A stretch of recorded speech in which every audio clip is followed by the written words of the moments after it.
വീണുകൊണ്ടിരിക്കുകയാണ്. Bible പരിശോധിച്ചാൽ അറിയാം, Bible വായിച്ചിട്ടുള്ള ആളുകൾക്കറിയാം, ഒരു വ്യത്യാസവുമില്ലാതെ സകല മനുഷ്യനിലും ഒരുപോലെ വാഴുന്ന ഭയാനകമായിരിക്കുന്ന ഒരു വിഷയമാണ് പാപം എന്ന് പറയുന്ന ഈ വിഷയം. എന്നാൽ പാപം ചെയ്ത് ഒരു മനുഷ്യനും ഇവിടെ പാപികളായിട്ടില്ല.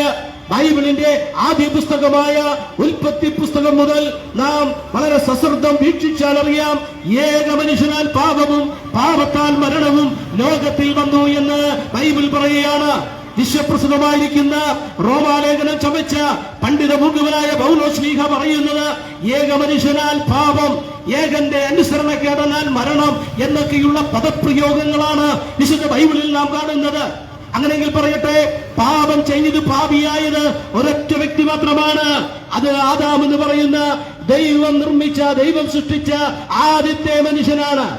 ആദ്യത്തെ മനുഷ്യനിൽ നിന്നും അത് ഉടലെടുത്തു വന്ന് ആദാമ്യ സന്തതികളായ ഇന്ന് ഈ ഭൂമിയിൽ ജനിച്ച ഒരു കുഞ്ഞുപോലും ആ പാപത്തിന് അധീനരായിട്ടാണ് ജീവിക്കുന്നത് എന്നുള്ളതാണ് ബൈബിൾ നമ്മളെ ഓർപ്പിക്കുന്നത്. പാപത്തിന്റെ കാര്യം നിരവധി പറയുവാനുണ്ട്. മനുഷ്യൻ പാപിയല്ല എന്ന് പറയുവാൻ കഴിയുകയില്ല. ഇന്നത്തെ പത്രം വായിച്ചാൽ അറിയാം, മനുഷ്യന്റെ പാപത്തിന്റെ തീവ്രത എത്രമാത്രം വലുതാണ് എന്നുള്ളത്. പാപത്തിന്റെ ലിസ്റ്റിൽ നിന്നും ബൈബിൾ ആരെയും നീക്കി നിർത്തുന്നില്ല. റോമാലേഖനത്തിൽ POC ബൈബിൾ വായിച്ചിട്ടുള്ള ആളുകൾക്കറിയാം, അവിടെ പറയുന്നത് ഇങ്ങനെയാണ്, ഒരു വ്യത്യാസവുമില്ല, സകല മനുഷ്യനും പാപം ചെയ്തു ദൈവ മഹത്വത്തിന് അയോഗ്യരായി തീർന്നു എന്നാണ് നാം കാണുന്നത്. അങ്ങനെയാണെങ്കിൽ പറയട്ടെ, ദൈവ മഹത്വത്തിന് മനുഷ്യൻ അയോഗ്യനാകുവാനുള്ള കാരണം എന്ന് പറഞ്ഞാൽ ദൈവിക തേജസ് മനുഷ്യനിൽ നിന്നും അമ്പെ തൂത്തുതുടച്ചു പോകുവാൻ കാരണം മനുഷ്യനിൽ അതേ കൊടുകുത്തി വാഴുന്ന വശ്യശക്തിയുള്ള പാപം എന്ന് പറയുന്ന ഈ മാർഗമായിരിക്കുന്ന വിഷമാണ്. പ്രിയമുള്ളവരെ, പൗലോസ് പറയുന്നുണ്ട്, എനിക്ക് നന്മ ചെയ്യുവാൻ ആഗ്രഹമുണ്ട്, എന്നാൽ ഞാൻ ഇച്ഛിക്കാത്ത തിന്മയത്രേ ചെയ്യുന്നത്. തിന്മ എന്ന പ്രമാണം മനുഷ്യനിലുണ്ട്. പ്രിയമുള്ളവരെ, നന്മ ചെയ്യുവാനാണ് മനുഷ്യൻ ആഗ്രഹം, എന്നാൽ അവൻ ഇച്ഛിക്കാത്ത, അവൻ ആഗ്രഹിക്കാത്ത പാപത്തിൽ അവൻ അത് കുപ്പുകുത്തി വീടുകൊണ്ടിരിക്കുകയാണ്. എന്നാൽ പാപത്തിൽ നിന്ന് രക്ഷ നേടുവാൻ മനുഷ്യൻ അതേ നിരവധി ശ്രമങ്ങൾ നടത്തുന്നതായി നമുക്ക് കാണുവാൻ സാധിക്കുന്നുണ്ട്. മനുഷ്യന്റെ ഉൽപ്പത്തി മുതൽ നാം ഒന്ന് പരിശോധിച്ചാൽ ഈ പാപത്തിൽ നിന്നും മുക്തി നേടുവാൻ, അർത്ഥാൽ പാപമോചനം നേടുവാൻ മനുഷ്യൻ അമ്പെ പരാജയപ്പെടുന്നത്, അത് ശ്രമിക്കുന്നത് നമുക്ക് കാണുവാൻ സാധിക്കുകയാണ്. എന്നാൽ പറയട്ടെ, അത് അമ്പെ പരാജയത്തിന്റെ അത് പടുകുഴിയിലേക്ക് മനുഷ്യൻ കുപ്പുകുത്തി വീഴുകയാ. ഞങ്ങളുടെ സഹോദരന്മാർ കഴിഞ്ഞ കവലയിലൊക്കെ പ്രസംഗിച്ചു, പാപമോചനത്തിനു വേണ്ടി മനുഷ്യൻ നെട്ടോട്ടമോടുകയാ. കിഴക്കുള്ള ആളുകൾ പടിഞ്ഞാട്ടേക്ക് യാത്ര ചെയ്യുകയാണ്, പടിഞ്ഞാറുള്ള ആളുകൾ കിഴക്കോട്ട് യാത്ര ചെയ്യുകയാണ്. പ്രിയമുള്ളവരെ, മനുഷ്യൻ കിലോമീറ്ററുകൾ നഗ്നപാതരായി നടക്കുകയാണ്. നാണയത്തുട്ടുകൾ എല്ലാ സ്ഥലങ്ങളിലും വലിച്ചെറിയുകയാണ്. മനുഷ്യൻ സൽക്കർമ്മങ്ങളിലൂടെ മുന്നോട്ട് പോകുകയാ, ദാനധർമ്മങ്ങളിലൂടെ മുന്നോട്ട് പോകുകയാ. അവന്റെ പോക്കറ്റിലെ കാശ് ദൈവത്തിന് കൊടുത്ത് പാപമോചനം നേടാമെന്ന് വ്യാമോഹിച്ചുകൊണ്ട് മനുഷ്യൻ മുന്നോട്ട് പോകുകയാ. മത ആശയങ്ങളെ ആവാഹിച്ചുകൊണ്ട് അതേ ഭക്തി സാന്ദ്രമായ ജീവിതം നയിച്ച് പാപമോചനം നേടാമെന്ന് മനുഷ്യൻ വ്യാമോഹിച്ചുകൊണ്ട് അവൻ അതേ ദൂര സ്ഥലങ്ങൾ സഞ്ചരിക്കുകയാ. പറയട്ടെ, മനുഷ്യന്റെ സൽക്കർമ്മങ്ങൾ, ബൈബിൾ പറയാണ്, മനുഷ്യന്റെ സൽക്കർമ്മങ്ങൾ ദൈവത്തിന്റെ മുമ്പാകെ കറപുരണ്ട തുണികളാണ്. ഇത് ബൈബിളിന്റെ ഭാഷ്യമാണ്, ഇത് ബൈബിൾ പറയുന്ന വേദഭാഗമാണ്. അതെ, മനുഷ്യന്റെ സൽക്കർമ്മങ്ങൾ ദൈവത്തിന്റെ മുമ്പാകെ അത് കറപുരണ്ട തുണിക്ക് സമമാണ്. അതുകൊണ്ട് മനുഷ്യന്റെ കർമ്മകാണ്ഡങ്ങൾ കൊണ്ടോ, മനുഷ്യന്റെ തീർത്ഥാടനങ്ങൾ കൊണ്ടോ, മനുഷ്യന്റെ നോമ്പുകൾ, നേർച്ചകൾ, നാണയത്തുട്ടുകൾ കൊണ്ടോ നേടുവാൻ കഴിയാത്ത ഒന്ന് ലോകത്തിലുണ്ടെങ്കിൽ അതാണ് പാപത്തിൽ നിന്നുള്ള മോചനം എന്ന് പറയുന്നത്. നിങ്ങൾ കേൾക്കുന്ന പ്രിയമുള്ളവരെ, മനുഷ്യന് പാപം ചെയ്യുവാനുള്ള ശക്തി മാത്രമേ ഉള്ളൂ. അത് നാം മനസ്സിലാക്കണം. പാപം ചെയ്യുവാനുള്ള ശക്തി മനുഷ്യനുണ്ട്, എന്നാൽ പാപമോചനം നേടുവാനുള്ള ശക്തി മനുഷ്യനില്ല. പാപത്തിൽ നിന്നും രക്ഷപ്പെടുവാൻ മനുഷ്യന് സാധിക്കുകയില്ല. ആഗ്രഹമുണ്ട്, പക്ഷെ സാധിക്കുന്നില്ല. എന്നാൽ പാപമോചനത്തിനുള്ള മാർഗം എന്താണ് എന്നുള്ളതാണ് ഞങ്ങളുടെ ഈ സന്ദേശത്തിന്റെ പരമപ്രധാനമായിരിക്കുന്ന വിഷയം എന്ന് പറയുന്നത്. മനുഷ്യന്റെ പ്രയത്നങ്ങൾ പാപമോചനത്തോടുള്ള ബന്ധത്തിൽ പരാജയപ്പെട്ടിരിക്കുമ്പോൾ എന്താ ബൈബിൾ പറയുകയാണ്, മനുഷ്യവർഗത്തിന് പാപമോചനം ദൈവം തമ്പുരാൻ ഇന്നേക്ക് 2000 വർഷങ്ങൾക്ക് മുമ്പ് ഒരുക്കിയിട്ടുണ്ട് എന്ന് ബൈബിൾ പറയുകയാണ്. പ്രിയമുള്ളവരെ, മനുഷ്യൻ പാപം ചെയ്യുന്നത് ദൈവത്തിനെതിരായിട്ടായതുകൊണ്ട്, ദൈവത്തിന്റെ അലംഘനീയമായ കൽപ്പനകളാണ് മനുഷ്യൻ ലംഘിച്ചതുകൊണ്ട്, ഒരുപക്ഷെങ്കിൽ ദൈവത്തിന് മാത്രമേ മനുഷ്യന് പാപത്തിന് പരിഹാരം നൽകുവാൻ കഴിയുകയുള്ളൂ. ഇവിടെയുള്ള രാഷ്ട്രീയ കക്ഷികൾക്കോ സംഘടനകൾക്കോ ഇവിടുത്തെ ഏതെങ്കിലും മതങ്ങൾക്കോ മനുഷ്യന് പാപമോചനം നൽകുവാൻ കഴിയുകയില്ല. ദൈവത്തിന് മാത്രമാണ് മനുഷ്യന് പാപമോചനം നൽകുവാൻ കഴിയുന്നത്. അതുകൊണ്ടാണ് ഞങ്ങൾ ഈ പാപമോചനത്തെ കുറിച്ചുള്ള സന്ദേശം കവലകളിൽ നിന്നുകൊണ്ട്, തെരുക്കോടുകളിൽ നിന്നുകൊണ്ട്, വീടുകളിലൊക്കെ പോയി പറയുന്നത്. ഞങ്ങൾ പറയുന്നത് പാപമോചനത്തെ കുറിച്ചാണ്. മതം മാറുന്ന വിഷയമല്ല ഞങ്ങൾ പറയുന്നത്. മതം മാറിയതുകൊണ്ട് യാതൊരു പ്രയോജനവുമില്ല. നാം നിൽക്കുന്ന മതത്തിൽ നിന്നും ഇതിലും നല്ല മതത്തിലേക്ക് നീങ്ങാമെന്ന് പറഞ്ഞാൽ ഏതാണ് നാം നിൽക്കുന്ന മതത്തേക്കാൾ നല്ലൊരു മതം? അങ്ങനെ ഒരു മതം ഇവിടെ നമുക്ക് ചൂണ്ടിക്കാണിക്കുവാനില്ല. പ്രിയമുള്ളവരെ, മതങ്ങളൊക്കെ നല്ലതാണ്, മതങ്ങളുടെ ആശയങ്ങൾ നല്ലതാണ്, നല്ല ചിന്തകളാണ്, അതെല്ലാം ശരിയാണ്. എന്നാൽ മനുഷ്യന് പാപമോചനം നൽകുവാൻ ഇതാ ദൈവത്തിന് മാത്രമേ സാധിക്കുകയുള്ളൂ. ആരാണ് ദൈവം? ദൈവത്തെ കുറിച്ച് ബൈബിൾ പറയുന്നത് എന്താണെന്നറിയാമോ? ദൈവം മനുഷ്യരെ ആണും പെണ്ണുമായി സൃഷ്ടിച്ചു എന്നാണ് പറയുന്നത്. അങ്ങനെയെങ്കിൽ ദൈവം സൃഷ്ടാവാണ്. അത് സഭാപ്രസംഗി പറയുകയാണ്, യൗവനകാലത്ത് നിന്റെ സൃഷ്ടാവിനെ ഓർത്തുകൊള്ളുക. ആരാണ് ദൈവം? സൃഷ്ടാവാണ് ദൈവം. അങ്ങനെ ഓരോ വാക്യങ്ങൾ എടുത്തു പറഞ്ഞാൽ സമയം പോരാതെ വരും. അതുകൊണ്ട് ഞാൻ ഇങ്ങനെ പറഞ്ഞ് അവിടെ കുത്തിടുകയാണ്. ദൈവമാരാണ്? ദൈവം സൃഷ്ടാവാണ്. പ്രിയമുള്ളവരെ, നമ്മുടെ സൃഷ്ടാവായ ദൈവത്തിന് മാത്രമേ നമുക്ക് പാപമോചനം നൽകുവാൻ കഴിയുകയുള്ളൂ.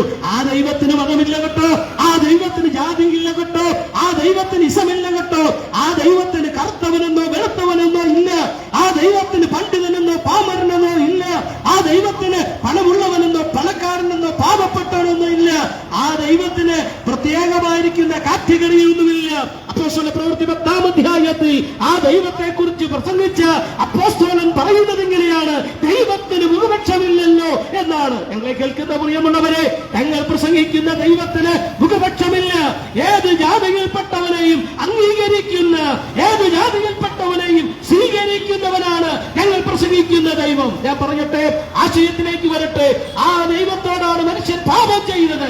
അങ്ങനെയെങ്കിൽ ആ സൃഷ്ടാവായ ദൈവത്തിന് മാത്രമേ നമ്മുടെ പാപം പരിഹരിക്കുവാൻ കഴിയുകയുള്ളൂ. പ്രാരംഭത്തിൽ ഓർച്ചു, ആ ദൈവം ആത്മാവാണ്, ആ ദൈവം ആത്മാവാണ്. പ്രിയമുള്ളവരെ, ആത്മാവായ ദൈവം മനുഷ്യന്റെ പാപമോചനം എങ്ങനെ വരുത്തും?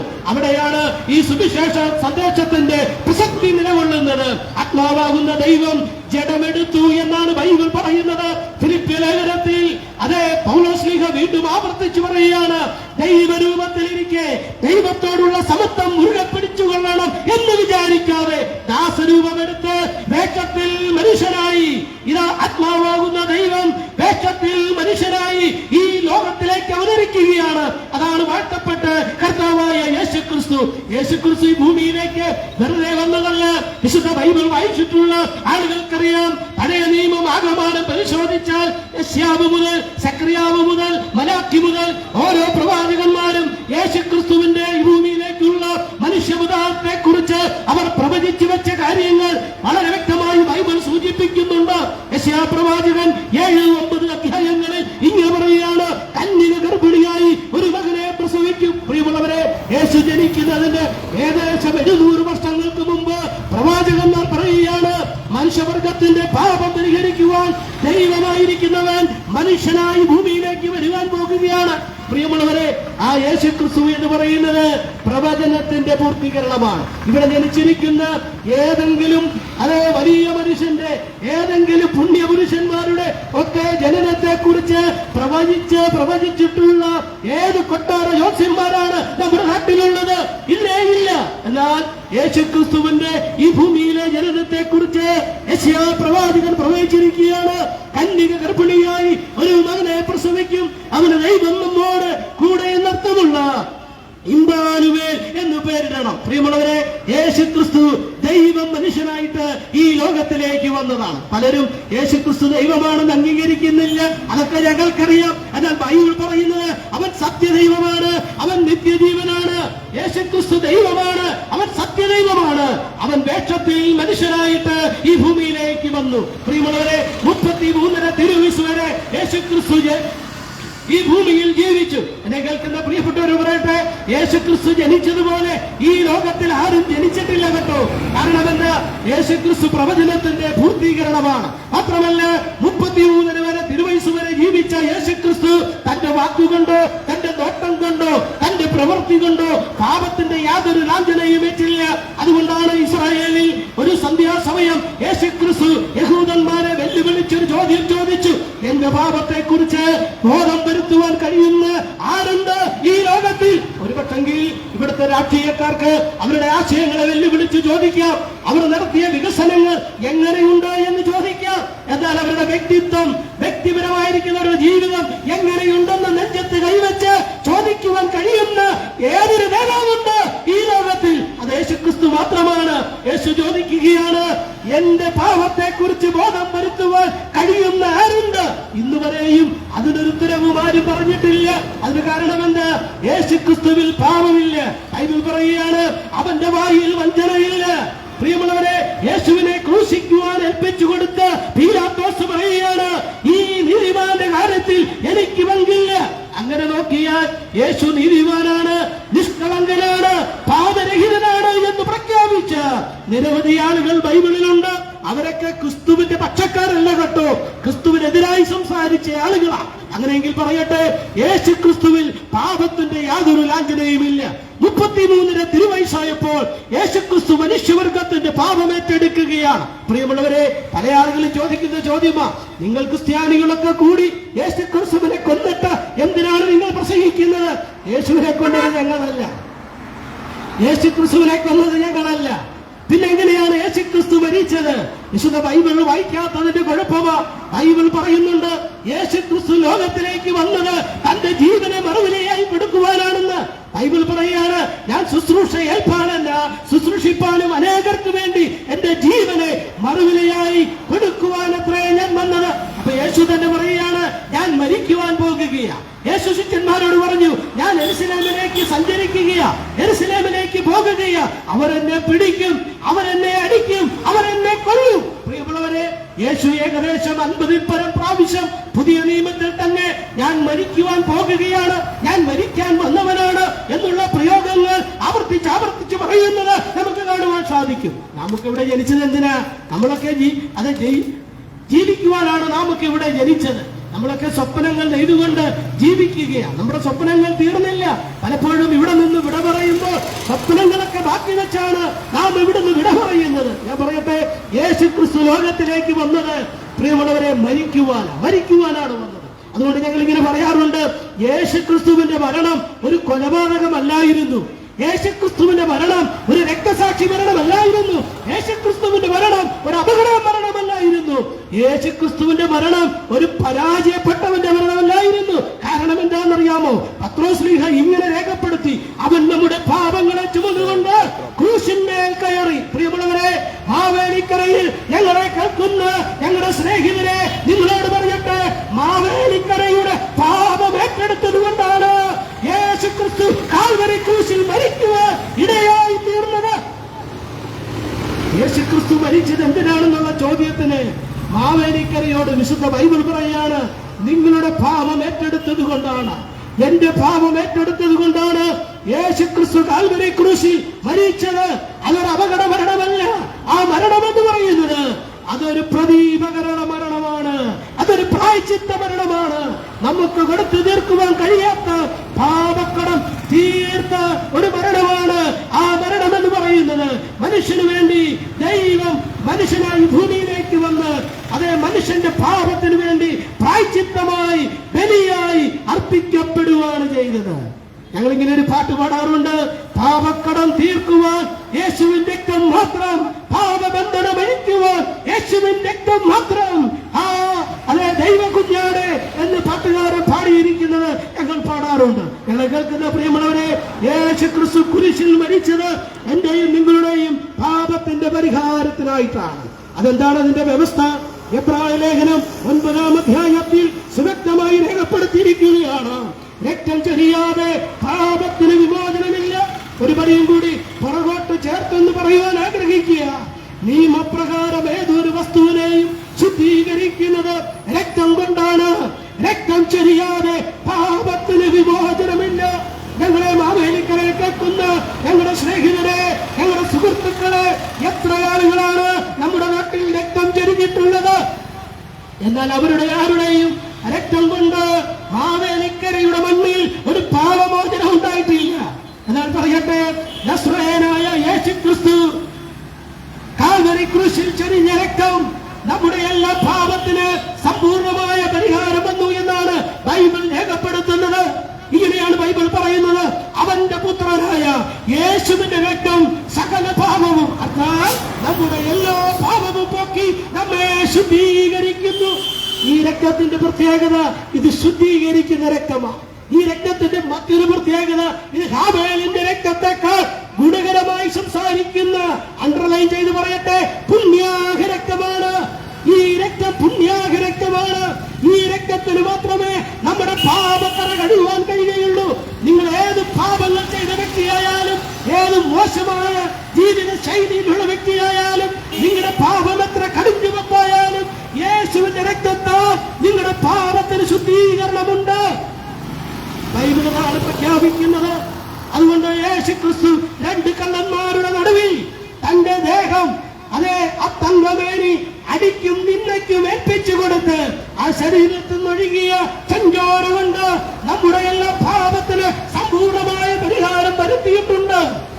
യേശുക്രിസ്തു കാൽവരി ക്രൂശിൽ മരിക്കുകയാണ്.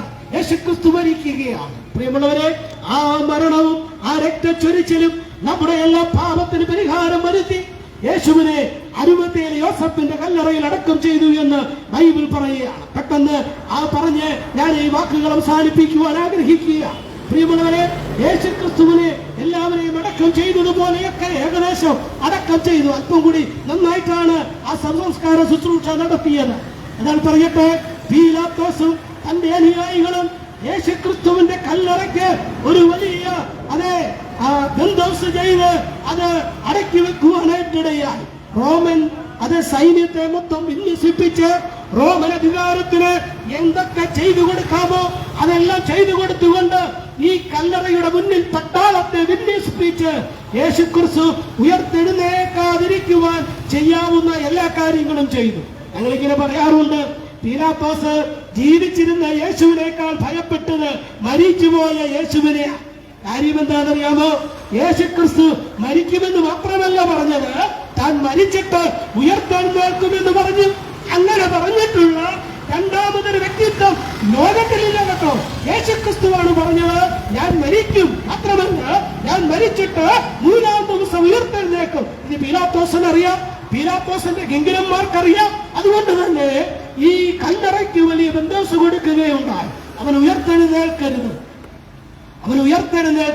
എന്നാൽ പറയട്ടെ, കാലകതിരുവൻ കിഴക്കൻ ചക്രവാള സീമയിൽ ഛായം ചമിക്കുന്ന ബ്രഹ്മമുഹൂർത്തത്തിൽ ഉത്തുംഗ പ്രതാപത്തോടെ ഞങ്ങൾ പ്രസംഗിക്കുന്ന, ഞങ്ങൾ ആരാധിക്കുന്ന, ഞങ്ങൾ വിശ്വസിക്കുന്ന, ഞങ്ങളുടെ വാഴ്ത്തപ്പെട്ട കർത്താവായ യേശുക്രിസ്തു മരണവാസങ്ങളെ അഴിച്ചിട്ട് അവൻ 3-ാം ദിവസം ഉയർത്തെഴുന്നേറ്റു. പാലസ്തീന്റെ വിരുമാറി ഇന്നും ഒരു കല്ലറയുണ്ട്. ആ കല്ലറയുടെ മുൻഭാഗത്ത് എഴുതി വെച്ചിരിക്കുന്ന ഒരു വാക്കെങ്ങനെയാണ്? അവനിവിടെയില്ല, അവൻ ഉയർത്തെഴുന്നേറ്റു. ഞാൻ ചോദിക്കട്ടെ, ഈസ്റ്റർ എന്നൊക്കെ പറഞ്ഞ് ഉയർപ്പ് ആഘോഷിക്കുന്നത് ആരുടെയാ? ലോകത്തിൽ ഉയർത്തെഴുന്നേറ്റ ഒരേ ഒരുവൻ, അതാണ് ഞങ്ങൾ പ്രസംഗിക്കുന്ന വാഴ്ത്തപ്പെട്ട് കർത്താവായ യേശുക്രിസ്തു. മരണത്തിൽ അവനെ അടക്കി വെക്കുവാൻ കഴിഞ്ഞില്ല.